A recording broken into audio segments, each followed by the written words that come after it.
and welcome to the Miss Kena channel. If you are new, my name is Huldah, and today I'm going to be giving you guys 5 tips on how to be a good caregiver, or just how to be a caregiver in general.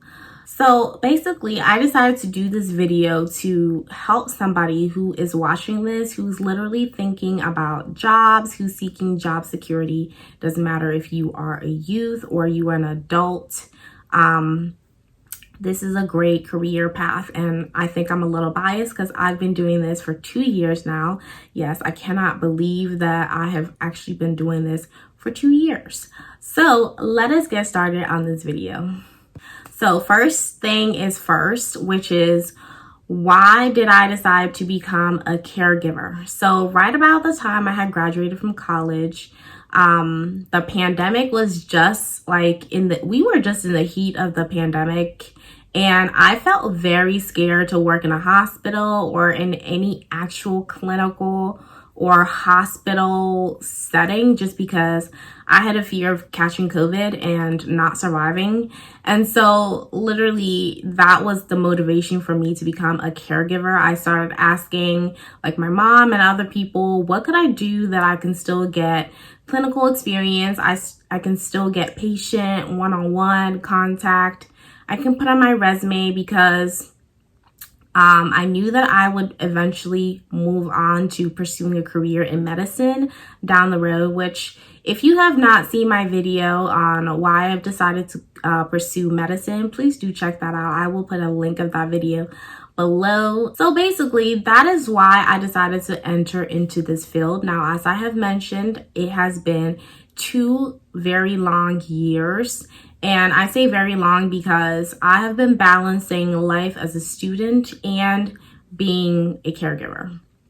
So literally, being a caregiver is very flexible, and that's why I highly suggest it for students. Like, if you are right now graduating, you're just about to go into college, or you're just about to go into grad school, wherever you are, this is a great career for you to be in, because the hours are very, very flexible. You basically tell the agency that you work for when you're available and the times that you are available and days. If you want to be casual, that's fine, and work like once a week, that's fine. If you want to work on the weekends, that's also fine. And if you also prefer to work in the weekday, that's fine too. I feel like most agencies for caregivers are very, very flexible. Besides being flexible, a lot of the agencies really do take care of the caregivers. What I mean by they really take care of the caregivers is that they offer extra incentives.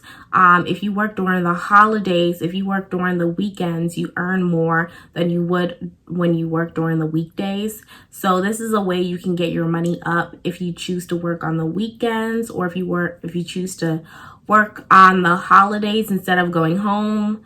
Totally up to you, by the way, but this is a way you can earn more money as a caregiver.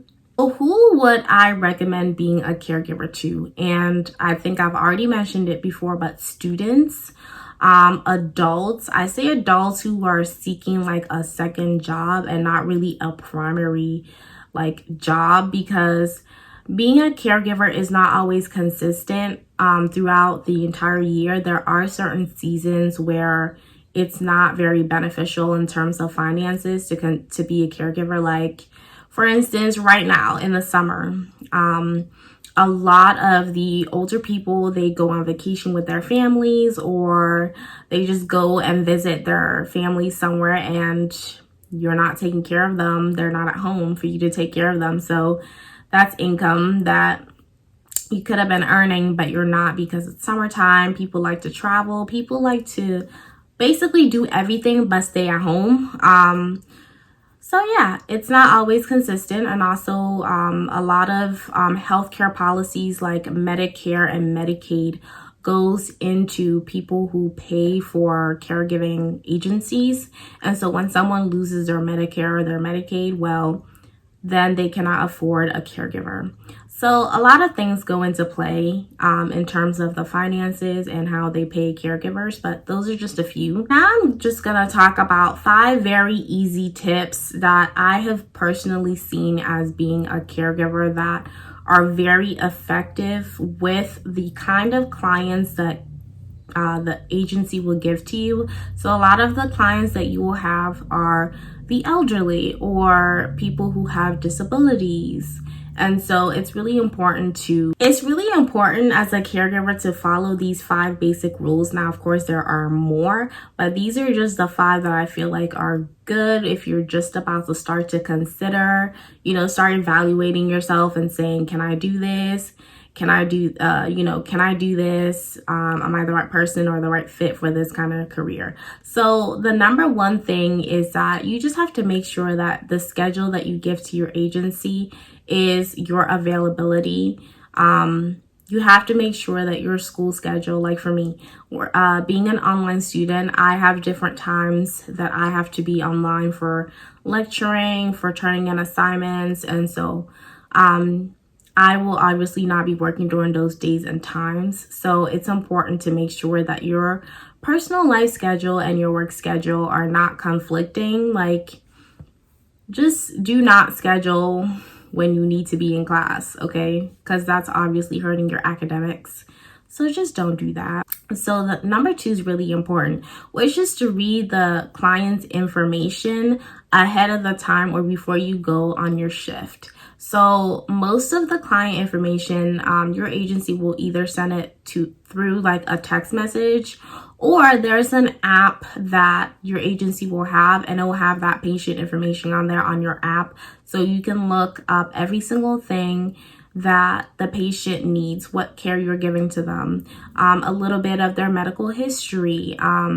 Most of the medical history just has to deal with how you should be taking care of them. So like if somebody's a fall risk, then that's like a medical history that's important. Why? Because you as a caregiver, you need to follow them everywhere they go and to help them when they're getting up so that they don't fall back or they don't fall on your face or whatever. So that's really important. And it's also important to read the patient's information because it will have important contact information, like maybe an important family member to contact if something happens to the patient. Depending on the circumstance of the patient, it will have information on who to call and what the relationship of that person is to the patient or the client.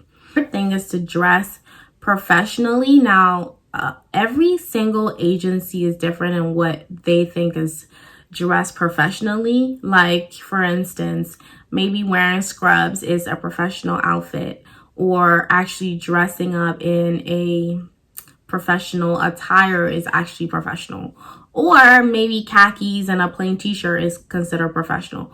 Whatever your agency considers as professional, that's how you need to dress to be professional.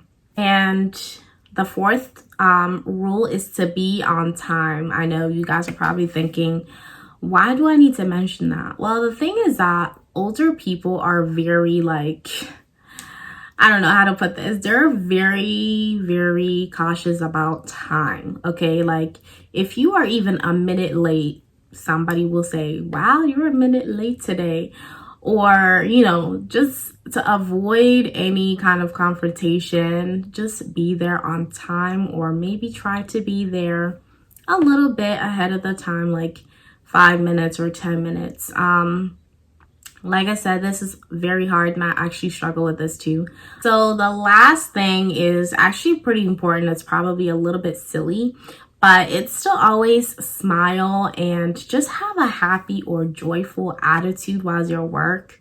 Most of these elderly people, they are not pretty happy with their situation. Like nobody wants to grow and be old and have, someone help them out with their basic needs. People, or we as human, we generally want to be independent and do things on our own. And so you're going into the homes of people who are dependent on you or dependent on other medical professionals like nurses and therapists, and they're not always like the most happiest people. So when you come into their home or their space and you have like a good smile on your face, a good attitude, they like that. Everybody likes to be happy or to see happy people. So it just changes the mood when you walk in, you say hi and you say their name and you just ask them how they're doing. So that is it for this video. I am thinking about doing other videos that has to deal with caregiving in general. So leave me a comment down below. Let me know how this video did or if you have any questions. Thank you guys so much again for watching this video if you did all the way to the end. And I will see you next time. Bye.